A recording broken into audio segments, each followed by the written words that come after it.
Billionaire never wanted a family, until his one-night affair showed up with his newborn baby boy. Before we begin, drop a comment telling us which city you're watching from. And once the story ends, don't forget to rate it from 0 to 10. Oh, and make sure to follow our channel for more stories like this. Now, sit back and enjoy every detail. The glass elevator climbed through the heart of downtown Seattle, carrying Rhett Calloway to his domain on the 42nd floor. He stood motionless, his steel-gray eyes fixed on the city sprawling below, while his fingers adjusted platinum cufflinks with mechanical precision. At 39, Rhett had mastered the art of appearing untouchable, every gesture calculated, every expression controlled. The elevator doors whispered open to reveal the pristine lobby of Calloway Holdings. His assistant, Nolan, approached with a tablet and an expression that suggested controlled urgency. "Your 10 o'clock canceled," Nolan reported, his voice crisp and professional. "The Meridian investors want to reschedule for Thursday, and legal needs your signature on the Barcelona acquisition." Rhett nodded curtly, accepting the tablet without breaking stride toward his corner office. The morning routine was sacred: coffee black, emails sorted by priority, phone calls limited to 5 minutes maximum. No exceptions, no deviations. His office was a monument to success and solitude. Floor-to-ceiling windows offered a commanding view of Elliott Bay, while minimalist furniture in charcoal and chrome spoke of wealth without warmth. Awards and patents lined one wall, each one a testament to his brilliance in biomedical technology. Everything in its place, everything under control. Rhett settled behind his desk, the Italian leather chair conforming to his frame as he reviewed quarterly projections. Numbers were clean, predictable. Unlike people, they never lied or disappointed. His biomedical patents had revolutionized cardiac surgery, making him wealthy beyond imagination. More importantly, they had given him the freedom to live exactly as he chose, alone. A soft knock interrupted his concentration. Nolan appeared in the doorway, hesitation flickering across his usually composed features. "Sir, there's someone here to see you. She doesn't have an appointment, but she says it's personal. Very personal." Rhett's jaw tightened. "You know the policy. No walk-ins. Security should have—" "She mentioned Austin, sir, the biotech conference from last year." The words hit Rhett like ice water. Austin. For a moment his perfectly controlled facade wavered. Memories he had buried deep began to surface. A conference room filled with brilliant minds, a presentation that had impressed him, and later a hotel room where control had abandoned him completely. Harper. He remembered her with startling clarity. Auburn hair that caught the light, hazel eyes that challenged him intellectually before they challenged him in other ways. She had been different from the others, unimpressed by his wealth, undaunted by his reputation. For one night, he had allowed himself to be simply a man, not an empire. "What does she want?" Rhett's voice was carefully neutral, but his pulse had quickened. "She didn't say, sir. She's in conference room B with a baby." The words landed like a physical blow. Rhett felt the world tilt slightly, his legendary composure cracking at the edges. A baby. In his building. With Harper. He rose slowly, his legs feeling unsteady for the first time in years. The walk to conference room B felt endless, each step echoing in the marble hallway. Through the glass doors he could see her, Harper Ellison, exactly as he remembered, yet somehow different.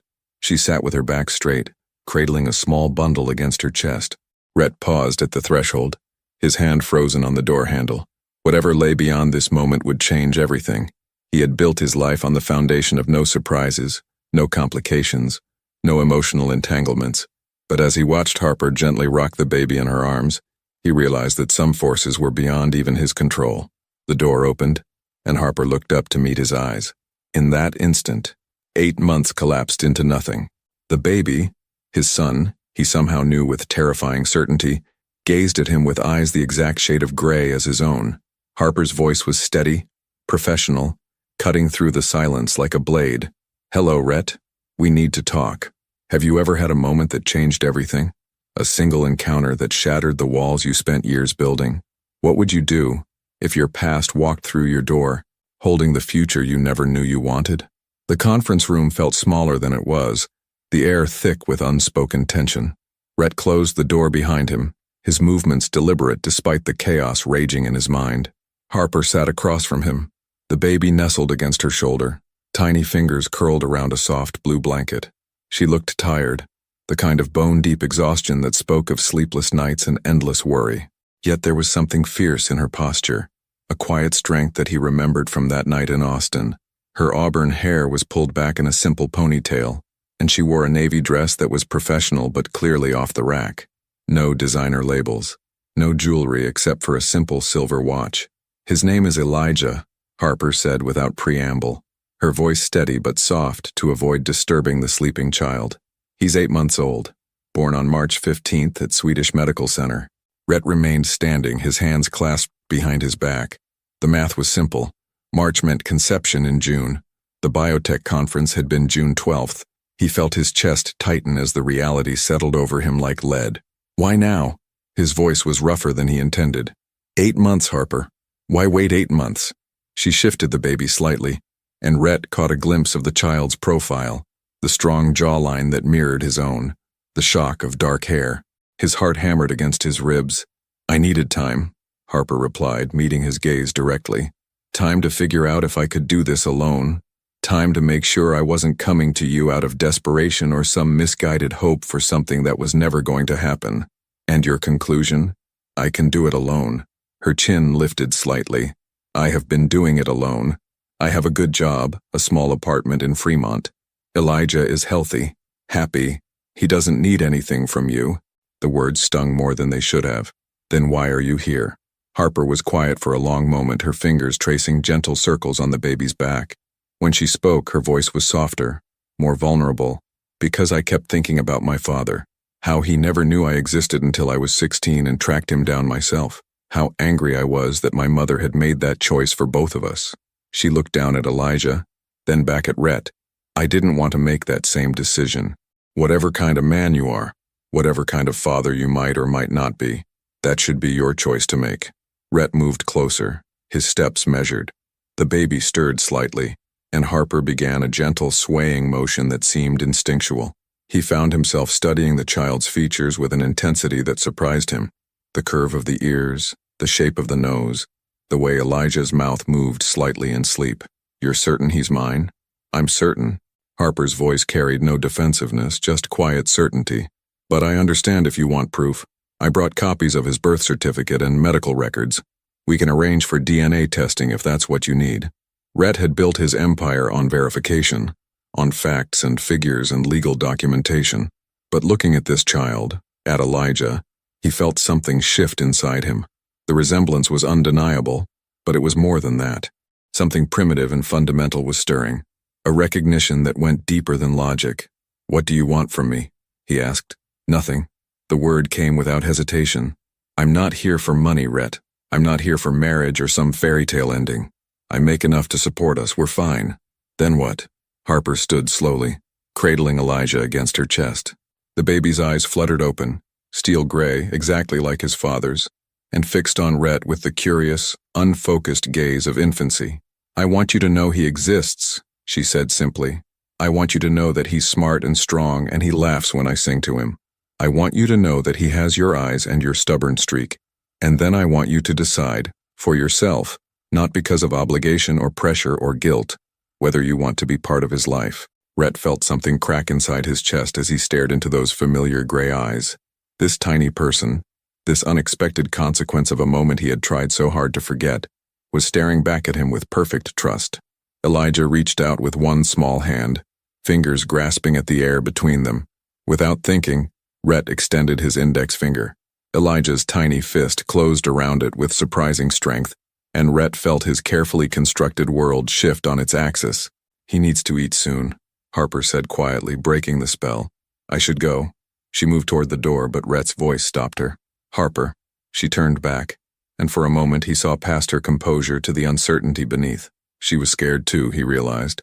Scared of his rejection, scared of what this conversation might cost her. "How do I reach you?" She pulled a business card from her purse and placed it on the conference table. "My number's on there." "But Rhett," she paused, her voice growing firm again.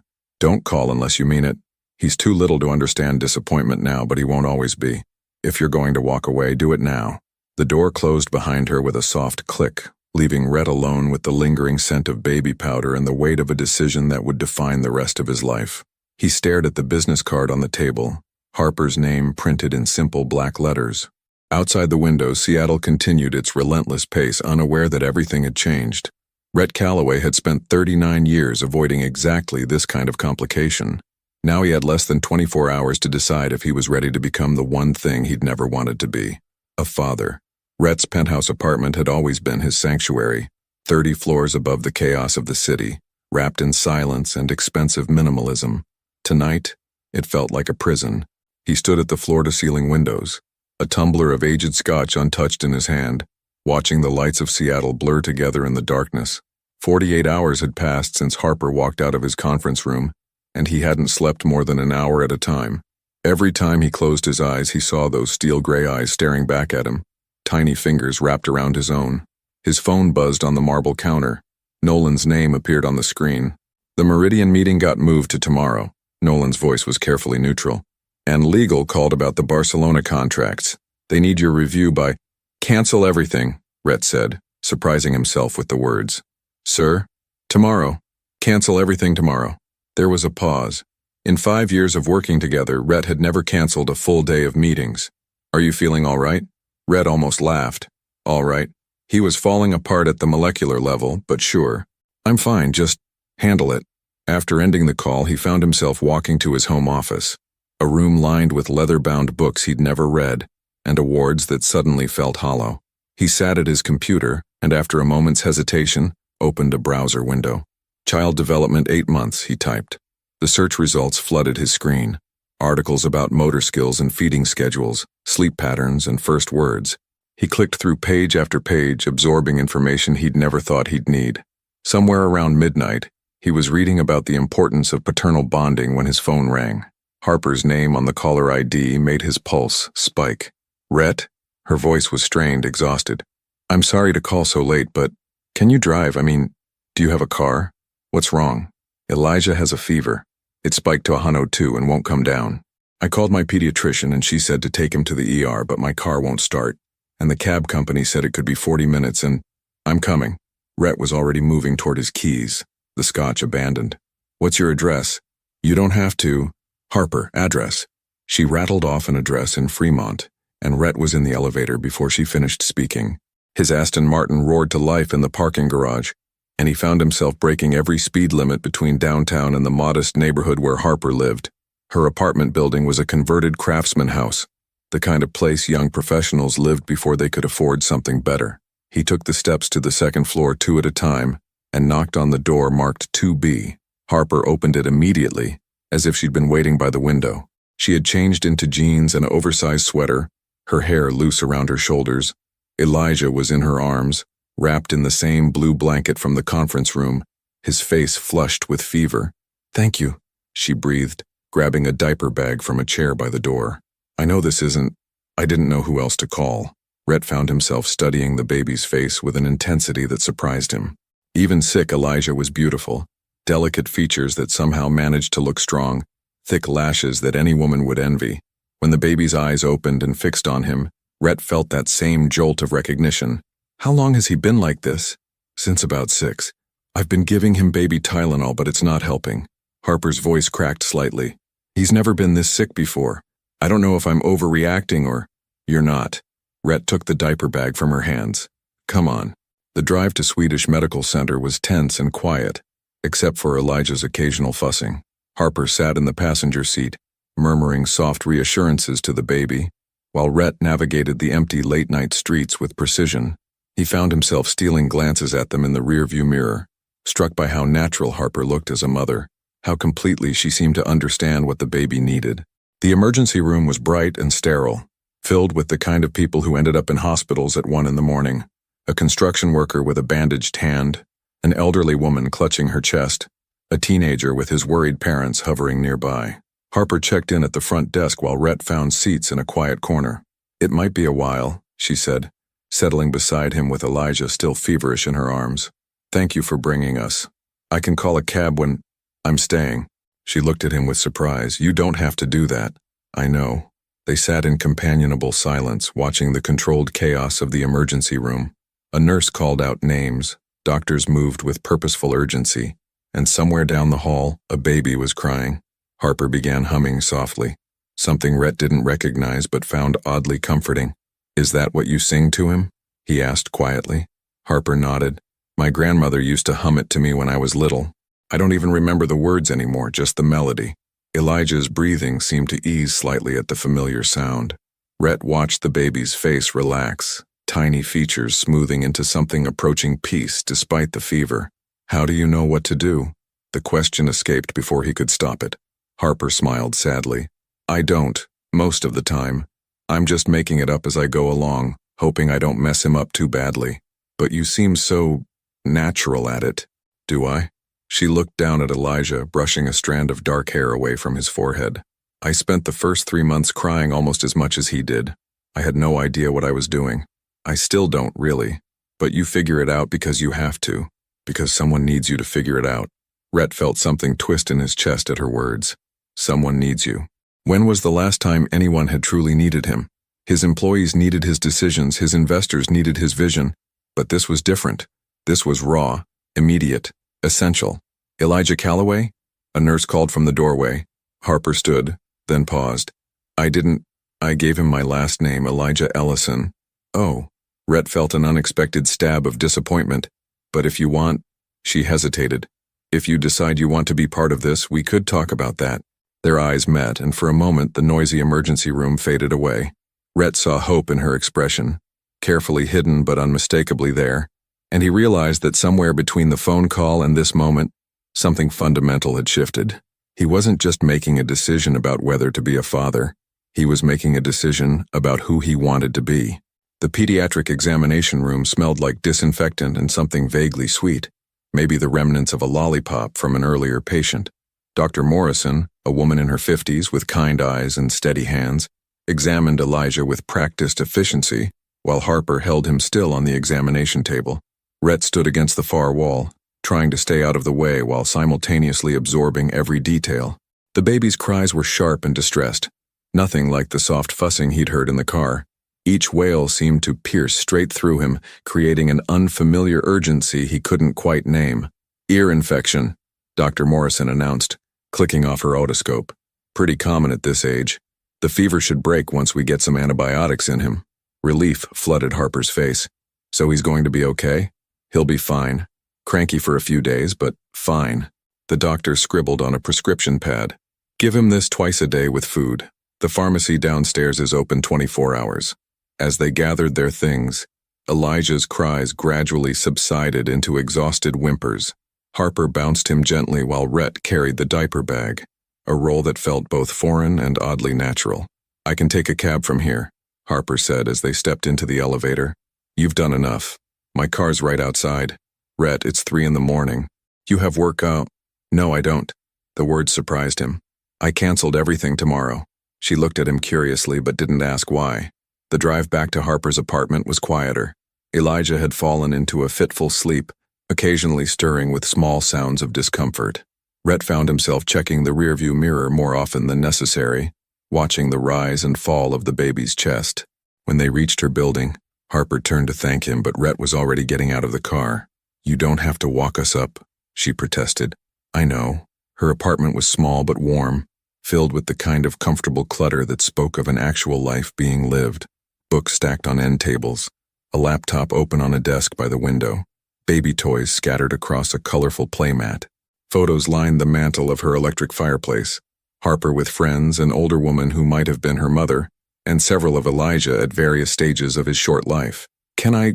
Rhett hesitated, then forged ahead. Can I help? Harper paused in the process of settling Elijah into a portable crib near the couch. Help with what? Whatever needs to be done. The medicine or, I don't know, anything.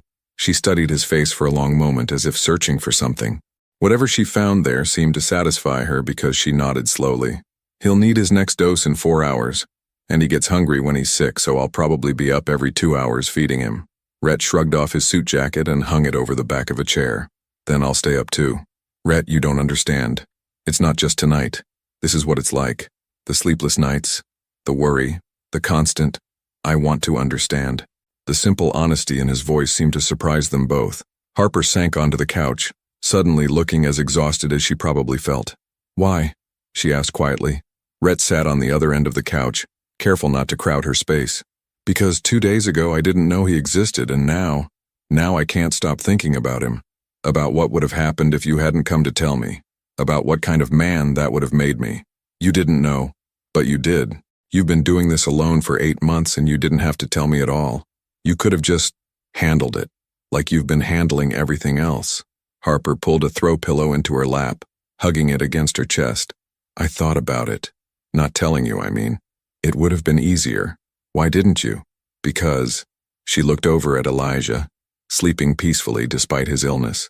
Because I grew up without a father, and I always wondered what that said about me. Was I not worth staying for? Was I too much trouble? I didn't want him to ever wonder those things. Rhett felt something shift in his chest, a loosening of defenses he'd maintained for so long he'd forgotten they were there. What happened? With your father? Nothing dramatic. He and my mom had a fling when she was in graduate school. When she found out she was pregnant, she decided she could handle it alone. She never even told him about me. Harper's voice was matter-of-fact, but Rhett could hear the old hurt underneath. I tracked him down when I was 16. He was married, had 2 other kids. Nice enough guy, but I was just this complication from his past. This reminder of a mistake. You're not a mistake. The words came out more forcefully than he'd intended. Harper looked at him in surprise. Neither is Elijah, he continued, his voice softer now. Whatever else this is, whatever happens between us, he's not a mistake. They sat in comfortable silence for a while, listening to the baby's soft breathing and the distant sounds of the city waking up outside. Rhett found himself studying Harper's profile in the dim light from the kitchen, remembering how she'd looked that night in Austin. Confident, brilliant, unimpressed by his reputation. She looked different now, softer somehow, but no less strong. I don't know how to do this, he admitted quietly. Do what? Any of it. Be a father. Be present. I've spent my whole life avoiding exactly this kind of responsibility. Harper turned to face him fully. Why? It was such a simple question, but it cut straight to the heart of everything he'd been running from. Rhett was quiet for so long that Harper probably thought he wouldn't answer. Because everyone I've ever cared about has left, he said finally. My parents died when I was 12, foster care, then college, where I learned that relationships were just distractions from what really mattered. Then business, where I learned that emotional attachments were weaknesses that could be exploited. So you decided not to have any. It seemed logical at the time. Elijah stirred in his sleep, making a soft sound that was somewhere between a sigh and a whimper. Without thinking, Harper stood and went to him, placing a gentle hand on his back until he settled again. The gesture was so natural, so instinctive that it took Rhett's breath away. You're not alone anymore, she said quietly, not turning around. Whether you decide to be part of his life or not, you're not alone in the world. You have a son. That changes things whether you wanted to or not. Rhett stood and moved to stand beside her, looking down at the sleeping baby. Elijah had kicked off his blanket, tiny fists curled near his face. Even sick, even exhausted, he was perfect. I want to try, Rhett said. I don't know if I'll be any good at it, but I want to try. Harper met his eyes. It's not something you can try halfway. Kids need consistency. They need to know you'll be there. Then I'll be there. The promise hung between them, heavy with possibility and fear. Outside, the first hints of dawn were creeping across the Seattle sky, and somewhere in the distance, a garbage truck was making its rounds. Normal life, continuing despite the fact that everything had changed.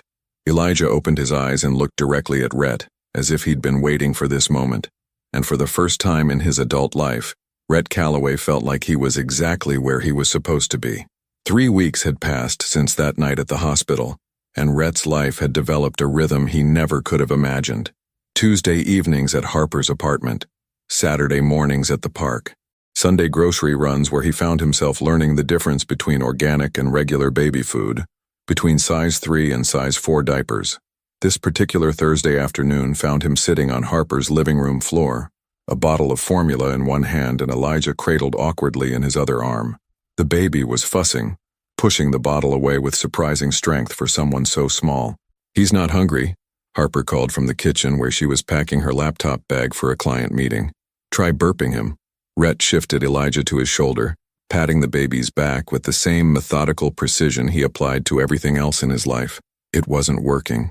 Elijah's cries grew more insistent, his tiny body rigid with frustration. I don't think I'm doing this right. Rhett admitted, his confidence crumbling in the face of an 8-month-old's disapproval. Harper emerged from the kitchen, checking her watch. Here, let me— No. Rhett's voice was firmer than he intended. You have your meeting. I said I'd watch him, and I meant it. She hesitated, clearly torn between her professional obligations and her protective instincts. Rhett, it's okay to ask for help. This takes practice. Then I need to practice.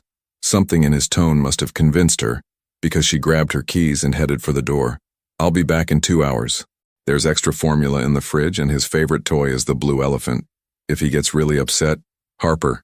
Rhett looked up at her, Elijah still crying in his arms. We'll be fine. After she left, the apartment felt bigger somehow, and quieter despite Elijah's protests. Rhett tried walking, tried changing positions, tried making the ridiculous faces he'd seen Harper make. Nothing worked. Finally, in desperation, he began to hum. He didn't recognize the melody at first.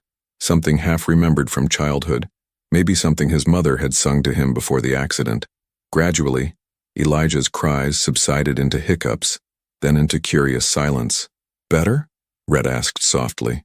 Elijah stared up at him with those familiar gray eyes, and for a moment, Rhett forgot about everything else. The board meetings he'd rescheduled, the acquisition deals on hold, the investors who'd been calling Nolan with increasing frequency. None of it seemed to matter when he was looking into his son's face. His son. The thought still felt foreign, like wearing clothes that didn't quite fit. Elijah reached up with one small hand, fingers grasping at the air between them. Rhett extended his finger, and the baby's grip was surprisingly strong, surprisingly warm. They stayed like that for several minutes, connected by something more profound than Rhett had words for. The sound of a key in the door made them both turn. Harper entered, cheeks flushed from the cold, looking surprised to find them sitting peacefully on the couch. How did it go? She asked, dropping her bag by the door. Good, I think. He cried for a while, but then— Rhett trailed off, not sure how to explain what had happened. But then you figured it out. Harper sat beside them, close enough that Rhett caught a hint of her perfume, something light and floral that reminded him of that night in Austin. How was your meeting? Productive. Landed a new contract with a startup in Bellevue. She reached over to stroke Elijah's cheek. Did you miss Mommy, little man?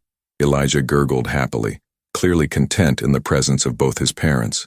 The words stopped Rhett cold. Parents. Plural. When had he started thinking of himself that way? I've been thinking, Harper said, settling back against the couch cushions, about what you said the other night, about wanting to be consistent. Rhett felt his stomach tighten. And I think we need to talk about what that looks like, practically speaking. She was right, of course. They'd been dancing around the edges of a bigger conversation for weeks, content to exist in this strange limbo where Rhett was present, but not quite committed, involved, but not quite responsible. What do you want it to look like? He asked. Harper was quiet for a moment, watching Elijah play with the buttons on Rhett's shirt. I want him to know his father, not as a visitor or a weekend obligation, but as someone who's really part of his life. But I need to know that you're in this for the right reasons, not because you feel guilty, or because you think it's what you're supposed to do. Kids can sense that kind of thing. Rhett shifted Elijah to his lap, letting the baby grab at his fingers. What would be the right reasons? Because you love him.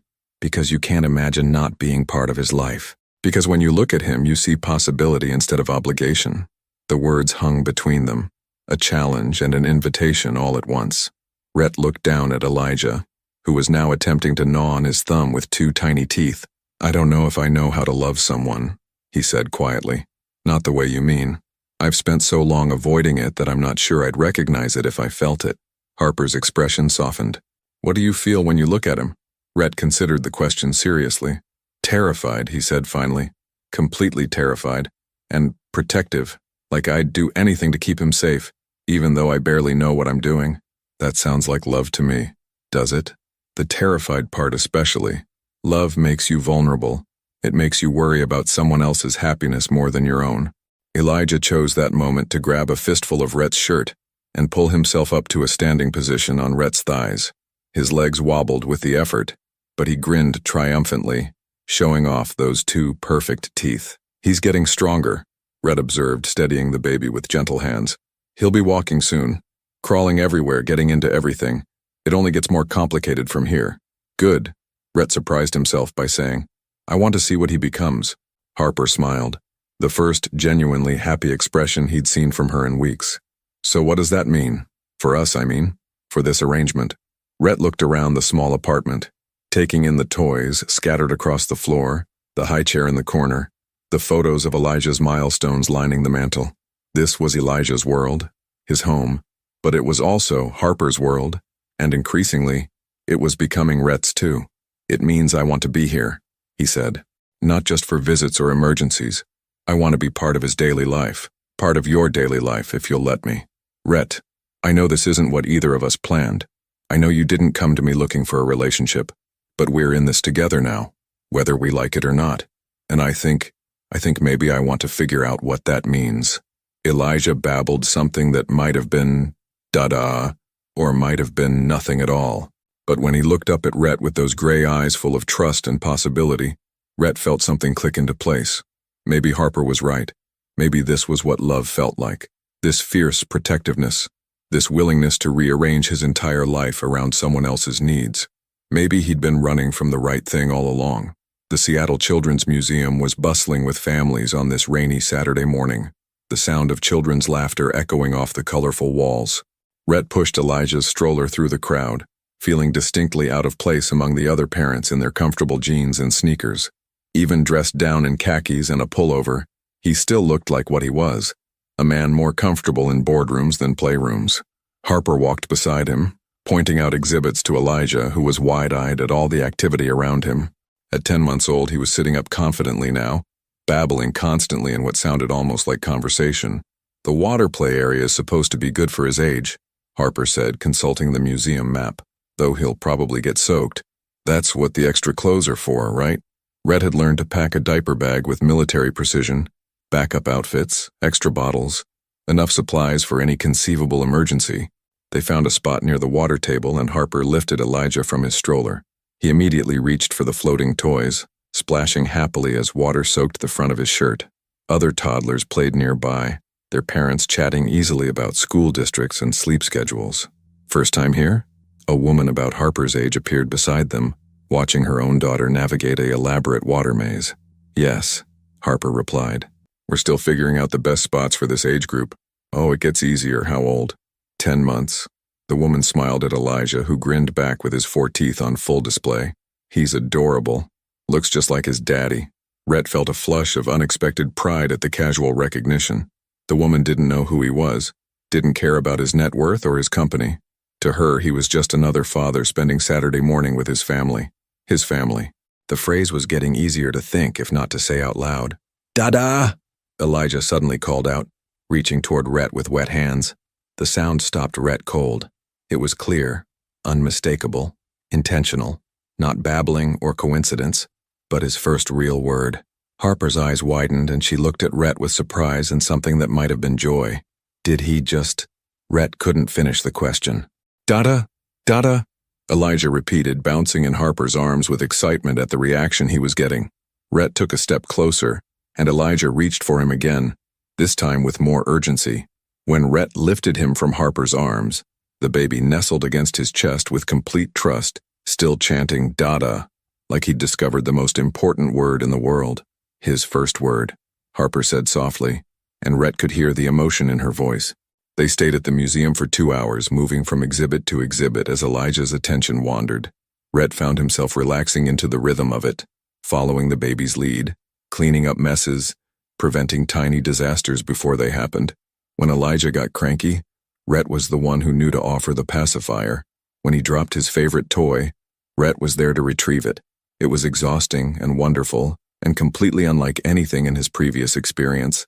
On the drive back to Harper's apartment, Elijah fell asleep in his car seat, exhausted from his big morning. Harper was quiet, staring out the passenger window at the gray Seattle sky. "Everything okay?" Rhett asked. She nodded, but didn't speak for several minutes. When she finally did, her voice was careful, controlled. "He's getting attached to you. Is that a problem?" "It could be." She turned to look at him. "This is real now, Rhett. Not just visits or helping out when I need it. He knows who you are. He's counting on you to be here." Rhett felt the weight of her words settle in his chest. "I am here. For how long?" The question hung between them like a challenge. Rhett pulled into a parking space outside Harper's building but didn't turn off the engine. "What do you want me to say?" he asked. "I want you to say forever. I want you to promise that you'll never get tired of this, never decide it's too complicated, never realize you'd rather go back to your old life." Her voice cracked slightly. "But I know that's not fair to ask." Rhett turned off the car and shifted to face her fully. "Harper, look at me." She did, and he could see the fear there, carefully hidden but unmistakable. Fear that he would leave, that Elijah would grow up disappointed, that she would have to explain to her son why his father had decided fatherhood wasn't for him after all. 3 months ago, if someone had told me I'd be spending my Saturday mornings at children's museums, I would have laughed them out of the room, Rhett said. If they'd told me I'd know the difference between teething gel and diaper cream, or that I'd have pictures of a baby on my phone, I would have thought they were insane. But I do. I have 43 photos of Elijah on my phone, and I've shown them to everyone from my barber to my accountant. I know that he likes his bottle warm but not hot, that he sleeps better when you play classical music, and that he laughs when you make that ridiculous face you think I haven't noticed. Despite everything, Harper smiled. "You notice that? I notice everything about him. About both of you." Rhett reached over and took her hand. "I can't promise I'll never make mistakes. I can't promise this will always be easy, but I can promise that I'm not going anywhere." "How can you be sure?" Rhett looked back at Elijah, still sleeping peacefully in his car seat, his little fist curled around the edge of his blanket. "Because for the first time in my adult life, I can't imagine being anywhere else." They sat quietly for a moment, hands linked across the center console. Outside, other families were coming and going from the apartment complex. Parents juggling groceries and diaper bags, kids running ahead on sidewalks, the ordinary chaos of people building lives together. "I have a confession," Harper said suddenly. "What?"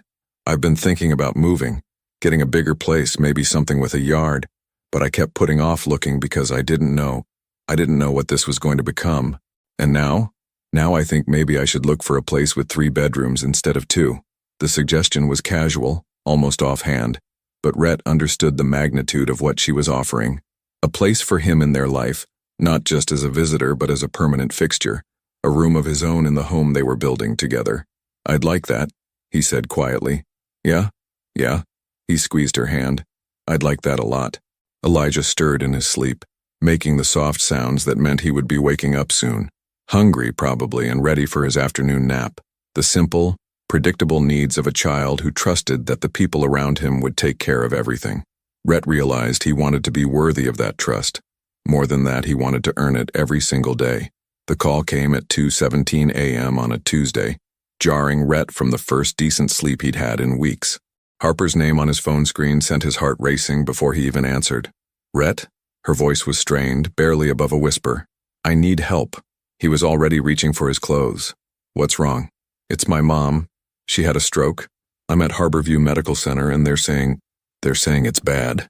I need to fly to Portland tonight, but I can't take Elijah on the plane with all the medical equipment they might need, and I don't know anyone else who—" "I'll be right there," Rhett interrupted, pulling on his shirt with one hand. "Don't worry about Elijah. I've got him." "Are you sure?" "It could be several days, maybe a week. You've never had him overnight by yourself, and he's been fussy lately because of his molars coming in and—" "Harper."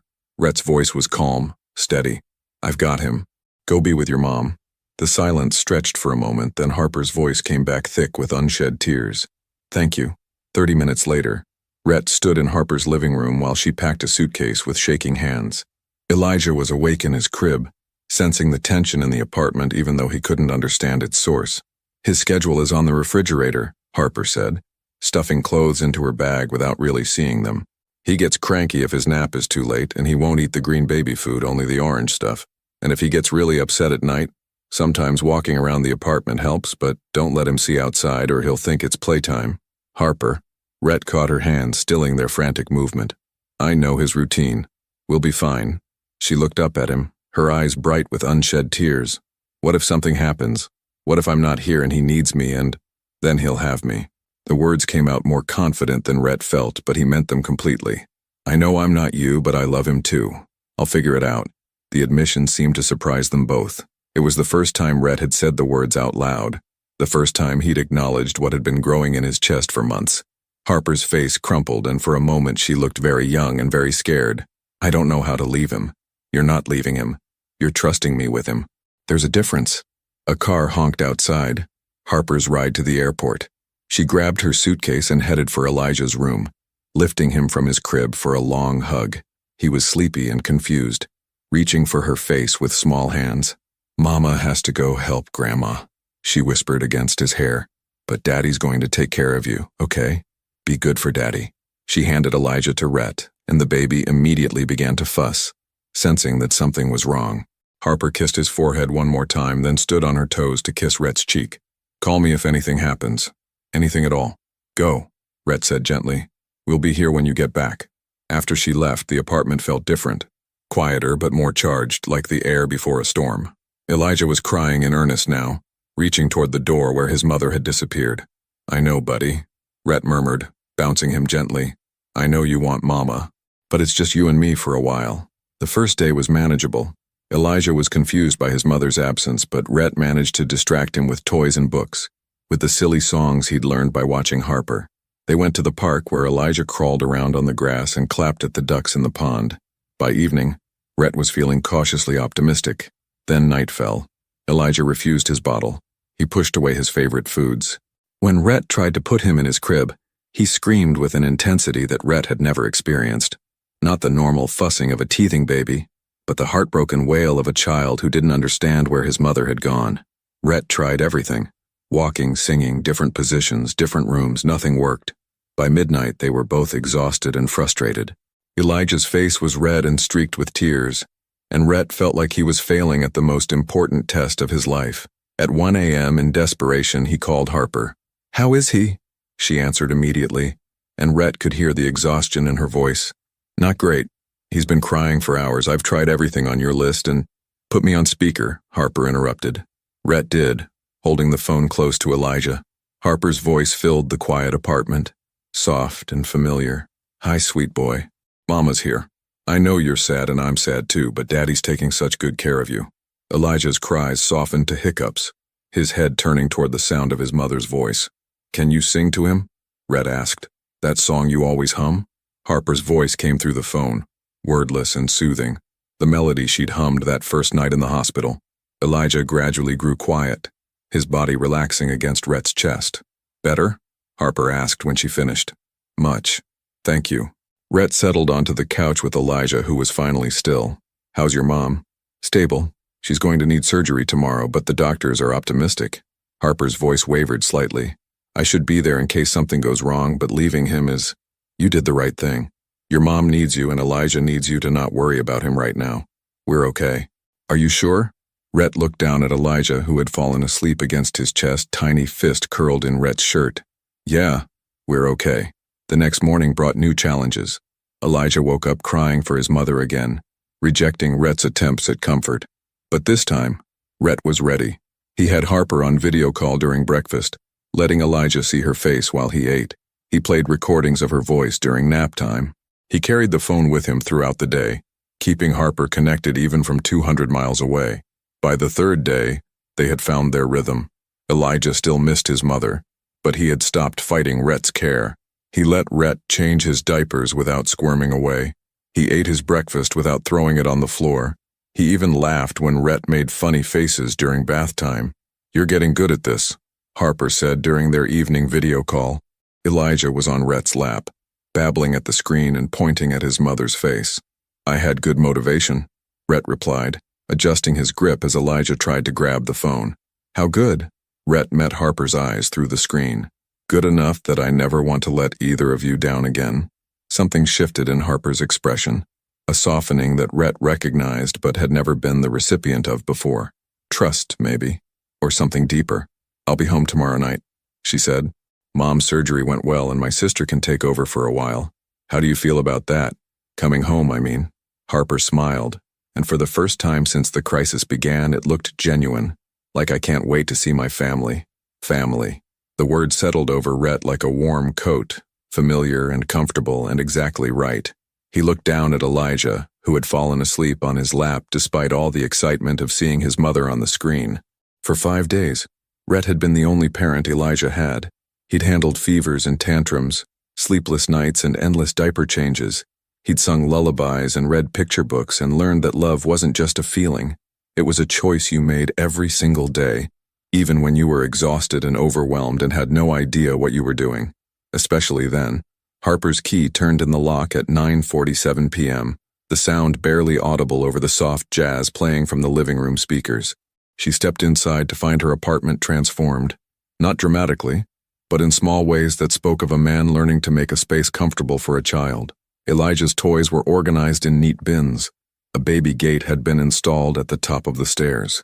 The coffee table had foam padding around its sharp edges. Rhett stood in the kitchen doorway, dish towel in his hands, looking more relaxed than she'd ever seen him. Gone was the rigid posture of the boardroom, replaced by something softer, more accessible. His hair was slightly mussed, and there was a small stain on his shirt that looked suspiciously like baby food. "How is he?" Harper whispered, dropping her bags by the door. "Asleep, finally. He fought bedtime pretty hard. I think he was hoping you'd come back before he had to sleep again." Harper felt tears prick her eyes. 5 days. It was the longest she'd ever been away from Elijah, and every moment had felt like a small betrayal, even though she knew she'd made the right choice. "And how are you?" Rhett smiled, the expression transforming his entire face. Tired, humbled, covered in various bodily fluids. He paused, studying her face in the dim light. "How's your mom?" "Better. The surgery went well and she's already complaining about the hospital food, which the doctor says is a good sign."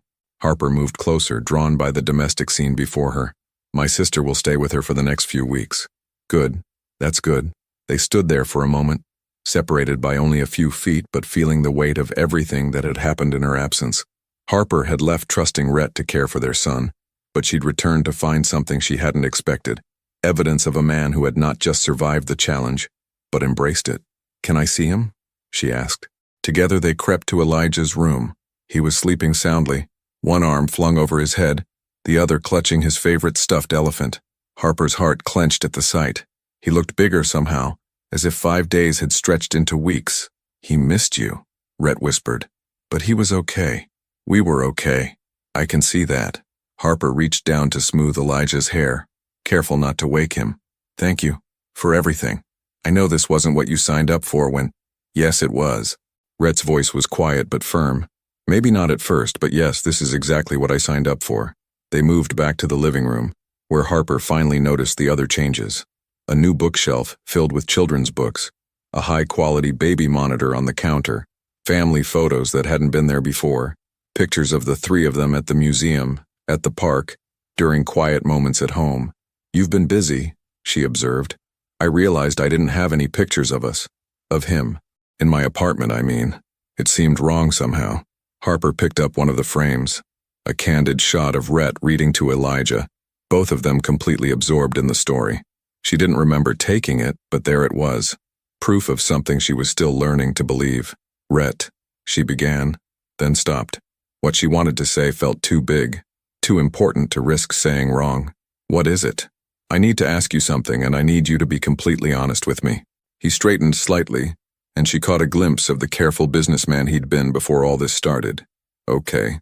These past 5 days, taking care of Elijah by yourself, dealing with his tantrums and his tears and all the chaos that comes with a baby, did any part of you think about how much easier your life was before? Did you miss it? The quiet, the control, the freedom to just leave when things got difficult?" Rhett was quiet for so long that Harper began to worry she'd pushed too hard, asked for more honesty than he was ready to give. When he finally spoke, his voice was thoughtful, measured. "Yes," he said.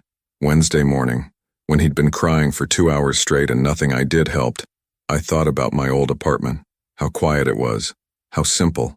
Harper felt her heart sink, but Rhett continued. "And then he fell asleep in my arms and I realized something. Simple isn't the same as meaningful. Quiet isn't the same as peaceful. And control." He shook his head. "I spent so many years thinking control meant having power over everything around me. But real control is knowing that some things are worth giving up control for." "Like what?" "Like love, like family, like waking up every morning knowing that someone needs you. Not for what you can do or what you can provide, but just for who you are." Harper felt tears spill over, the emotional exhaustion of the past week finally catching up with her. "I was so scared," she whispered. "Scared that this was too much, too fast. Scared that you'd realize what you were getting into and decide it wasn't worth it." Rhett closed the distance between them, pulling her into his arms with gentle certainty. She went willingly, letting herself lean into his strength for the first time since this whole journey began. "Harper, look at me." She did, seeing something in his gray eyes that she'd been afraid to hope for. "I'm not going anywhere. Not when things get hard. Not when they get messy. Not when you need someone to hold down the fort while you take care of your family. This is my family too now. You and Elijah. You're my family. Are you sure?" Instead of answering with words, Rhett kissed her. Soft and sure and full of promise, nothing like the desperate passion of that night in Austin. This was different, deeper, more intentional. A kiss that spoke of commitment and possibility, and the kind of love that grew not from impulse but from choice. When they broke apart, Harper rested her forehead against his chest, listening to the steady rhythm of his heartbeat. "I found a house," she said quietly. "What?" "While I was in Portland between hospital visits, I was looking at real estate listings online. I found a house in Wallingford. 3 bedrooms, big backyard, good schools nearby." She looked up at him. "It's perfect for a family." Rhett's smile was soft and wondering. "Yeah? Yeah, but it's expensive, and I'd need help with the down payment and—" "Done. You haven't even seen it. I don't need to. If you think it's right for us, then it's right. Us." The word hung between them, simple and complex and full of possibility. Harper thought about the house she'd bookmarked on her phone, the big kitchen where they could make breakfast together, the playroom where Elijah could spread his toys across the floor, the master bedroom where she and Rhett could build something real and lasting. "There's something else," she said. "What?" "The application asks about family status. Married, single, partnered." She hesitated. "I wasn't sure what to put." Rhett was quiet for a moment and Harper felt her pulse quicken. Had she pushed too far again? Assumed too much? "What do you want to put?" he asked finally. "I want to put that we're a family. However that looks, whatever that means legally or practically. I want us to be a family." "So do I. Even if it means changing everything? Even if it means giving up the bachelor penthouse and the freedom to jet off to Barcelona on a whim?" "Harper." Rhett cupped her face in his hands, thumbs brushing away the tears she didn't realize had fallen. "I haven't been to Barcelona in 6 months. I haven't wanted to go anywhere that would take me away from you and Elijah. Everything already changed. I just finally caught up." From the bedroom came a soft cry, Elijah waking up, probably sensing his mother's return even in sleep. Harper moved toward the sound, but Rhett caught her hand. "Together?" he asked. Together. They walked to Elijah's room hand in hand, ready to comfort their son, ready to start the next chapter of their unexpected life. And for the first time since that morning in the conference room, Harper felt like they were exactly where they belonged. The house in Wallingford was everything Harper had promised and more. Built in the 1920s, it had the kind of character that came from decades of families making memories within its walls. Hardwood floors that creaked in familiar places, windows that caught the morning light just right, and a kitchen large enough for 3 people to move around without bumping into each other. Rhett stood in what would become Elijah's room, paint roller in hand, watching Harper tape the baseboards with meticulous precision. They'd chosen a warm sage green, gender neutral, Harper had said, though Rhett suspected she was already thinking ahead to possible siblings. The thought should have terrified him. 6 months ago, the idea of one child would have sent him running. Now, watching Elijah toddle around the empty room with his arms outstretched for balance, Rhett found himself imagining the space filled with toys, books, the comfortable chaos of a child's life. "Hand me that brush," Harper called from the corner where she was cutting in around the window frame. Rhett obliged, their fingers brushing as he passed it to her. Such a simple touch, but it carried the weight of everything they'd built together. They moved around each other with easy familiarity now, partners in the truest sense. "Dada, up!" Elijah had discovered that walking meant he could demand attention more effectively. He stood at Rhett's feet, arms raised, paint speckles somehow already on his shirt despite being nowhere near the actual painting. "You're supposed to be helping, not getting in the way," Rhett said. But he set down his roller and lifted Elijah anyway. The boy immediately reached for the paintbrush in Harper's hand. "No, sir," Harper laughed, moving it out of reach. "You can help by staying clean and adorable." "Mama!" Elijah clapped his hands, delighted by his own cleverness. It was a scene so domestic, so normal, that Rhett had to pause to absorb it. This was his life now. Weekend mornings spent painting bedrooms and chasing a toddler around empty houses. Board meetings rescheduled around nap times. His assistant had stopped looking surprised when he left the office at 5:30. I have something to tell you, Harper said, wiping paint from her hands on a rag. There was something in her tone that made Rhett look up sharply. Good something or concerning something? Potentially life-changing something. Rhett set Elijah down with his favorite toy truck and gave Harper his full attention. I'm listening. Harper took a deep breath. I got a job offer, a really good one. Senior analyst position at a tech firm downtown, 40% salary increase, full benefits, and she paused. And they want me to start next month. That's amazing, Rhett said, and meant it. You've been wanting to move up from consulting work, but it would mean longer hours, especially at first, more travel, less flexibility with Elijah's schedule. Harper's voice carried the weight of a decision she'd clearly been wrestling with. I wouldn't be able to drop everything if he gets sick, or handle all the pickup and drop-off duties at daycare. Rhett felt something click into place. So you'd need a partner who could share that load. I'd need a partner who wanted to share that load. Not just someone willing to help out when convenient, but someone who saw it as their responsibility too. Harper. Rhett moved closer, careful not to step on Elijah, who was now driving his truck in elaborate circles around their feet. Are you asking me if I'm ready to be a co-parent? Full-time, equal partnership, all-in co-parent? I guess I am. Rhett looked around the room they were painting for their son. Their son. When had he started thinking of Elijah that way so completely? When had this become not just something he was trying to do, but something he couldn't imagine not doing? I'll need to make some changes, he said finally. Delegate more at the company, maybe bring in another partner to handle some of the travel. I can't be a real co-parent while still trying to run everything myself. Harper's face lit up with hope. You're sure? I'm sure. Rhett reached for her hands, paint-stained and beautiful. Take the job, Harper. Build your career. I've got this. We've got this, she corrected. We've got this, he agreed. Elijah chose that moment to stand up and take 3 wobbling steps toward Harper before falling backward onto his diaper-cushioned bottom. Both adults froze. Did he just, Harper breathed, walk? He just walked. Rhett felt ridiculously proud, as if Elijah's motor development was somehow a reflection of his own parenting skills. Come here, baby, Harper called, kneeling down with her arms outstretched. Come to Mama. Elijah pulled himself up on Rhett's leg, looked at Harper, looked at the distance between them, and took 4 deliberate steps before tumbling into her arms. Oh my God, he's walking. Harper laughed, tears streaming down her face. Rhett, he's walking. I see it.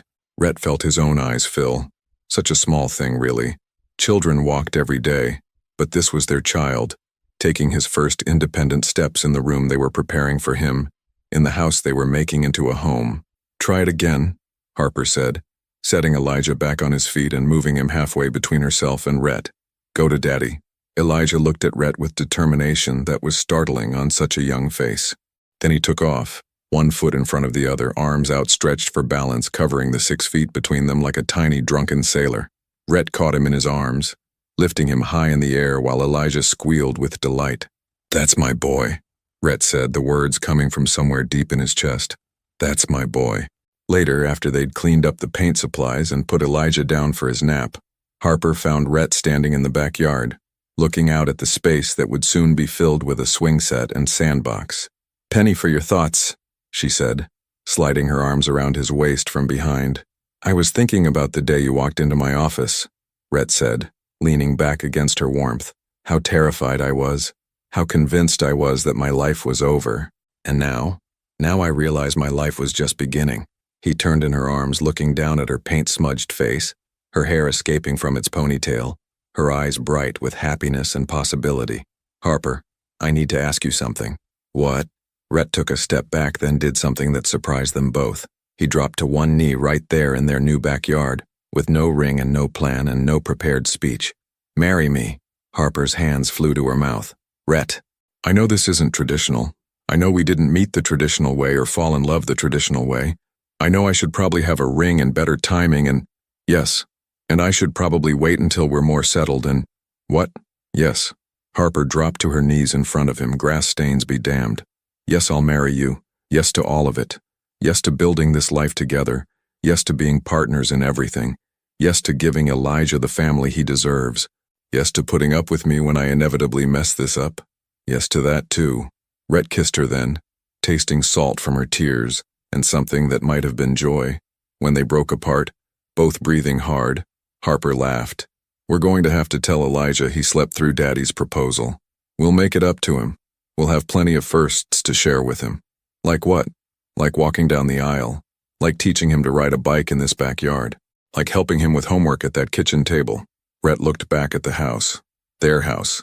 Solid and welcoming in the afternoon light. Like watching him grow up in a home where he never has to question whether he's wanted.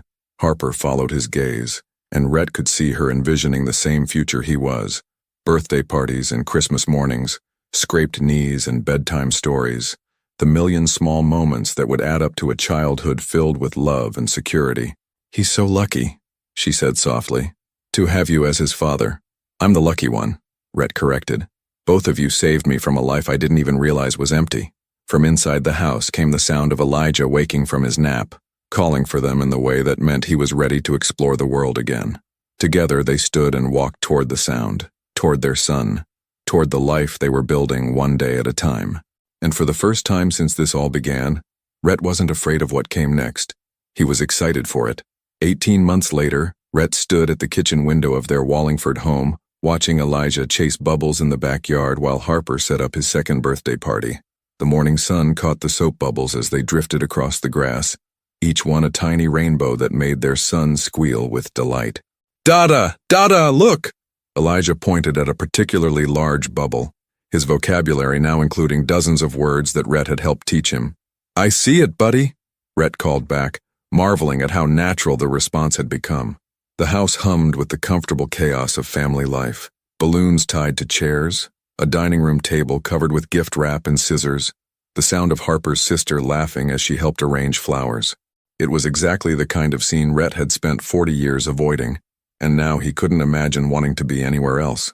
"You're going to be late for your own party if you don't get dressed," Harper said, appearing beside him with Elijah's birthday outfit draped over her arm. She was wearing a yellow sundress that made her skin glow, her hair longer now and touched with highlights that caught the light. The engagement ring on her finger, a simple solitaire they'd chosen together, sparkled as she gestured toward their son. "I'm dressed," Rhett protested, looking down at his khakis and polo shirt. "You're dressed for a casual Saturday. This is dressed for your son's birthday party where your business partner is coming and so is my entire family, and about 15 other parents who are going to judge our hosting skills." Rhett laughed, pulling her closer. "When did I start caring what other parents think? About the same time you started reading parenting blogs at midnight and researching the best preschools in the district." She wasn't wrong. The transformation had been gradual but complete. The man who once lived for quarterly reports now lived for bedtime stories.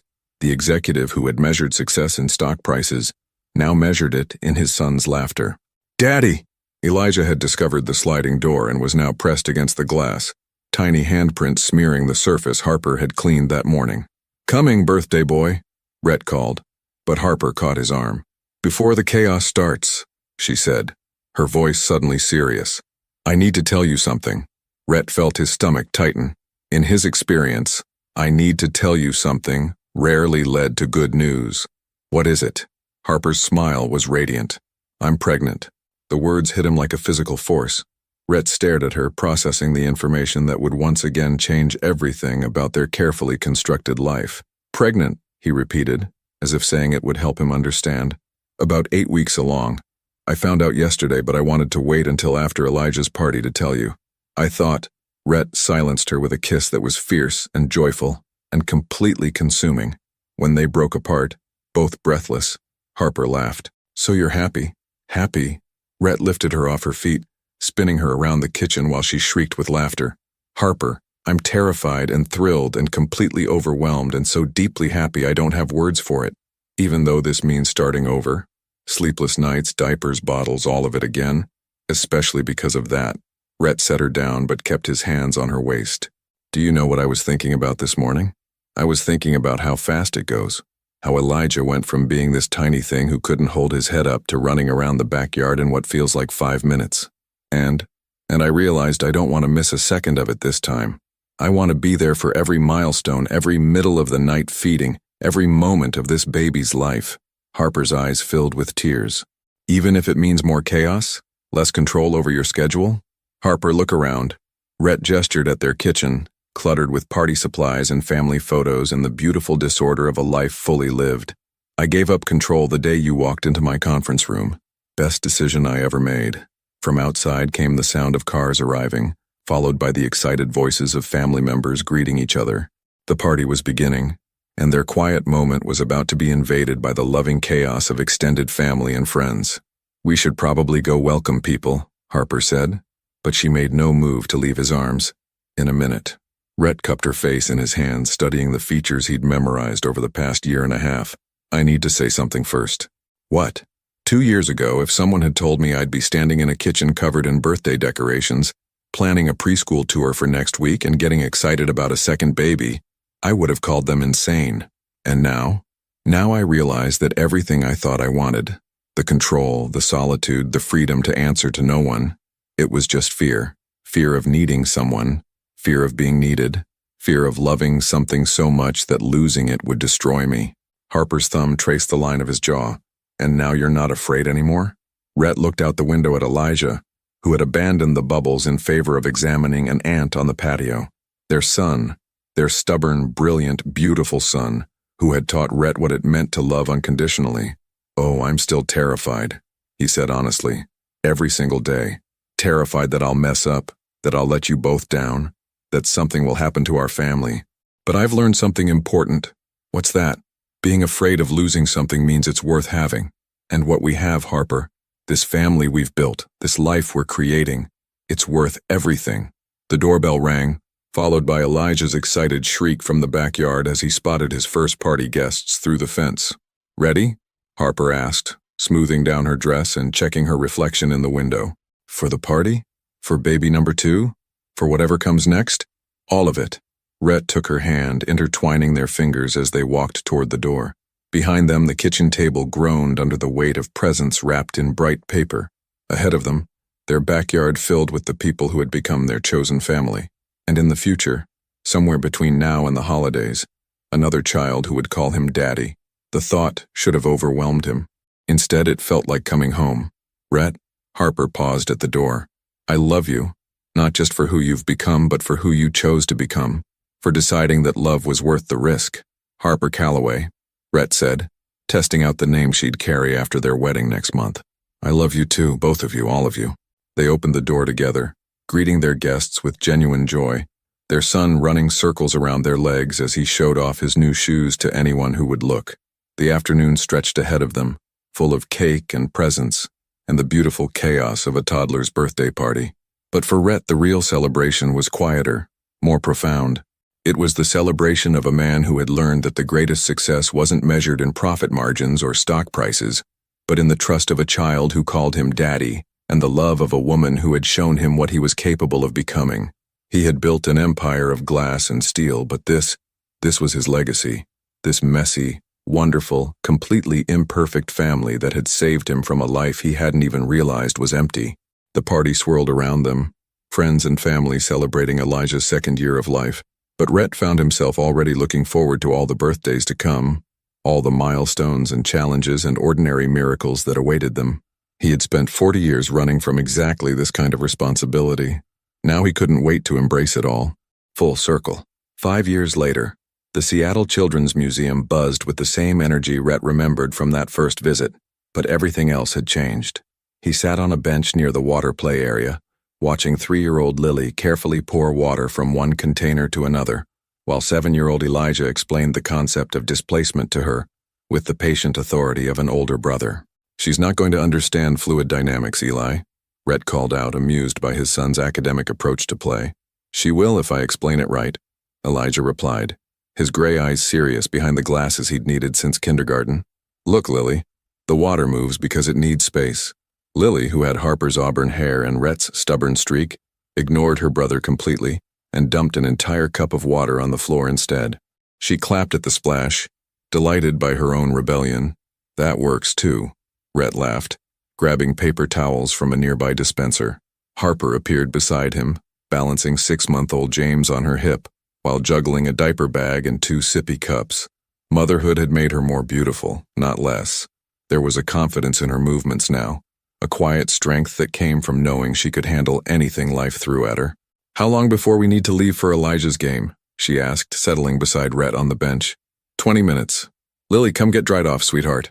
Their daughter toddled over, soaking wet and completely unconcerned about it. Rhett wrapped her in a towel, marveling at how such a small person could create such magnificent chaos everywhere she went. "Daddy, will you come watch me play baseball?" Elijah asked, having abandoned his lesson on water displacement. "Wouldn't miss it, buddy. Think you'll get to pitch today?" "Coach says maybe. I've been practicing my curveball." At 7, Elijah was already showing signs of the analytical mind he'd inherited from both parents, but tempered with a sweetness that was entirely his own. He worried about his teammates, shared his snacks without being asked, and had once spent an entire afternoon teaching Lily how to tie her shoes, even though she kept untying them immediately afterward. "Can I come too?" Lily asked, bouncing on her toes despite still being wrapped in the towel. "Of course," Harper said, smoothing down their daughter's damp hair. "But we'll need to sit quietly during the game." Lily nodded solemnly, a promise they all knew she'd forget the moment something interesting happened. The drive to the baseball field was filled with the comfortable chatter of family life, Elijah explaining the rules of baseball to Lily, James babbling contentedly in his car seat, Harper reviewing her mental checklist of everything they'd need for the afternoon. Rhett listened to it all with the kind of deep contentment he'd never imagined possible. At the field, they found seats in the bleachers with the other families. Rhett recognized most of them now, parents whose children had grown up alongside Elijah, who had become friends through shared carpools and birthday parties, and the gradual intimacy of raising children in the same community. "Rhett," Mike, another father from Elijah's class, called out as they climbed the bleachers. "How's the new baby sleeping?" "Better than his siblings did at that age," Rhett replied, settling James in the infant carrier beside him, though that's not saying much. The conversation flowed easily. Discussions about summer camps and preschool applications, gentle complaints about sleepless nights and endless laundry, the kind of mundane family talk that had once seemed foreign and now felt like home. As the game began, Rhett found himself splitting his attention between Elijah on the field and his daughters beside him. Lily had lasted exactly 3 minutes of quiet sitting before deciding she needed to investigate the concession stand, requiring Harper to chase after her with the patient persistence of someone well-versed in toddler management. "She's got your energy," Harper said when they returned, Lily clutching a bag of popcorn like a trophy. "She's got my tendency to ignore instructions when they don't suit her," Rhett corrected, making room for them on the bench. Elijah came up to bat in the 4th inning, his small frame dwarfed by the oversized helmet and uniform. Rhett felt his chest tighten with the familiar mixture of pride and anxiety that came with watching his children navigate the world independently. "Come on, Eli!" Harper called out, and their son turned to wave at them from the batter's box. The first pitch was too high, the second, too far outside, but the third pitch was perfect, right down the middle, and Elijah connected with a solid crack that sent the ball sailing into left field. "That's my boy," Rhett shouted, jumping to his feet as Elijah rounded first base and headed for second. The other parents cheered as Elijah slid safely into second base, his face beaming with pride as he looked up at his family in the stands.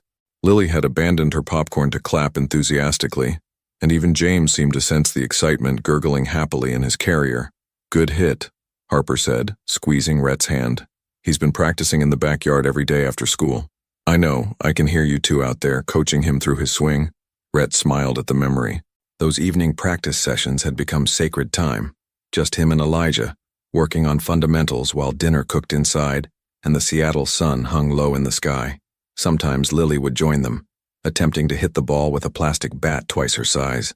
Sometimes Harper would watch from the kitchen window, James sleeping on her shoulder. It was ordinary and perfect, and exactly what Rhett had never known he wanted. The game ended with Elijah's team winning 7-4, a victory celebrated with the enthusiasm that only children could bring to recreational sports. As they gathered their belongings and prepared to head home, Elijah ran up to them, still glowing with the excitement of his successful hit. "Did you see me get to second base?" he asked breathlessly. "We saw everything," Rhett assured him, ruffling his son's hair. "I'm proud of you. Can we practice more when we get home?" "After dinner," Harper interjected. "And after homework. And after we give Lily a bath," Rhett added, looking at their daughter, who had somehow managed to get popcorn salt in her hair despite eating less than half the bag. The drive home was quieter, all 3 children finally settling into the peaceful exhaustion that came after a full day.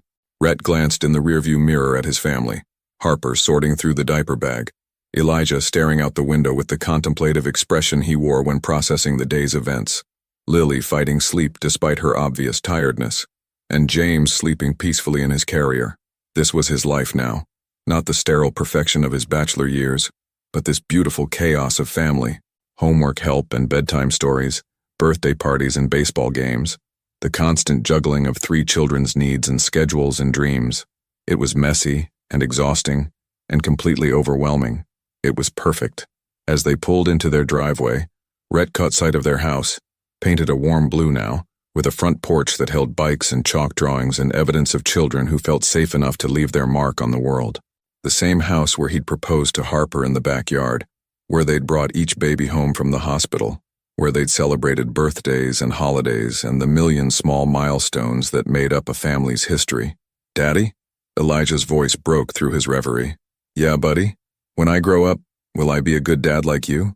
The question caught Rhett off guard, hitting him somewhere deep in his chest. He thought about the man he'd been 7 years ago, closed off, afraid of connection, convinced that love was a weakness he couldn't afford.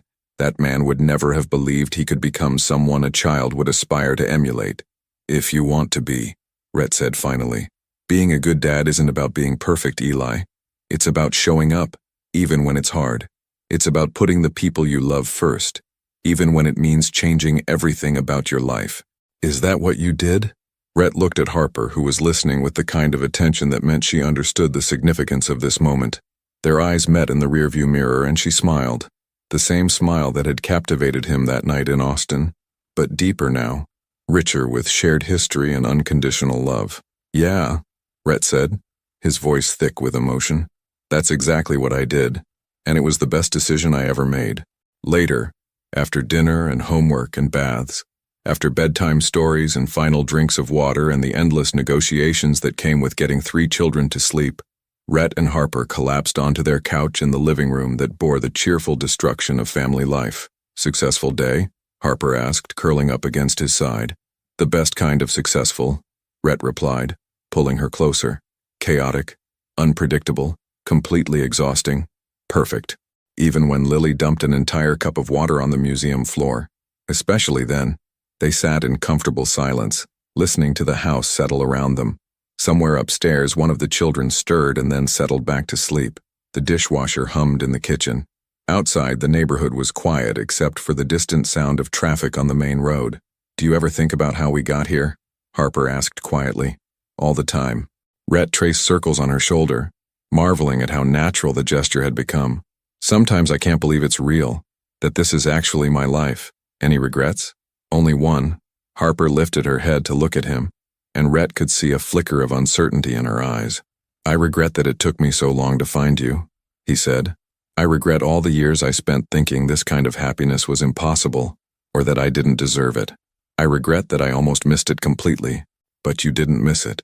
"No," Rhett agreed, thinking about that day 7 years ago when Harper had walked into his conference room with Elijah in her arms. "I didn't miss it, thanks to a brave woman who decided to give a selfish man a chance to become something better." "You were never selfish," Harper protested. "You were scared. There's a difference." "Maybe, but you saved me anyway. We saved each other." Outside, Seattle continued its endless rhythm, a city of dreamers and builders, of people creating lives and families and legacies that would outlast any corporate empire. And in their house in Wallingford, Rhett Calloway held his wife close and listened to the sound of their children sleeping, knowing that he had built something more valuable than any fortune. He had built a home, a family, a love that would last forever. And for a man who had once thought he wanted nothing more than to be left alone, there was no greater success than that. What does it take to transform a life completely? Sometimes it's not a grand gesture or a moment of revelation. Sometimes it's the simple courage to say yes when love shows up at your door, carrying the future in its arms. Have you ever had the chance to choose love over fear? What would you risk for the possibility of a family you never knew you wanted? Your participation in the channel is very important. Please leave your opinion in the comments. Thank you for watching. If you enjoyed the story, please subscribe to our channel and leave a comment below letting us know what you thought. Your feedback and support mean a lot to us. Stay tuned for more exciting stories.